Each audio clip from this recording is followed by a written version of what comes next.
कोकणातील हे मंदिर तुम्हाला माहिती आहे का, जे सुपारी आणि नारळाच्या बागांमध्ये लपलेलं आहे?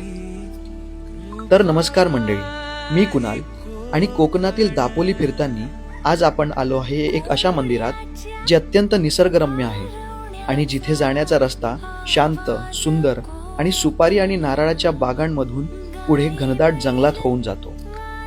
जिथे जाण्यासाठी हा छोट्या झऱ्यावरील असलेला पूल क्रॉस करून जावं लागतं. जवळपास 500 मीटर चालून आणि थोड्याफार पायऱ्या चढून मी येऊन पोचलो मंदिराजवळ. मंदिरासमोर या काकू निंबू सरबत आणि कोकम सरबत विकत होत्या. नॅचरल वॉटरने बनलेलं कोकम सरबत पिऊन मन प्रसन्न झालं. त्यानंतर मी गेलो मंदिरात दर्शनाला. तर मंडळी, हे आहे दापोली जवळ आसूद गावात स्थित असलेलं केशवराज मंदिर. भगवान विष्णूचे हे मंदिर जवळपास 5000 वर्ष आधीचं प्राचीन मंदिर आहे. असं म्हणतात हे मंदिर पांडवांनी एका रात्रीत तयार केलं आहे. मंदिराच्या परिसरात थंड पाण्याचे हे नैसर्गिक कुंड आहे. संपूर्ण मंदिराचा परिसर गर्द सुपारी आणि नारळांच्या झाडांनी भरलेला आहे. तर तुमच्या नेक्स्ट कोकण ट्रिपमध्ये या मंदिराला नक्की भेट द्या, कारण इथे येऊन तुम्हाला वेगळा अनुभव नक्की येईल.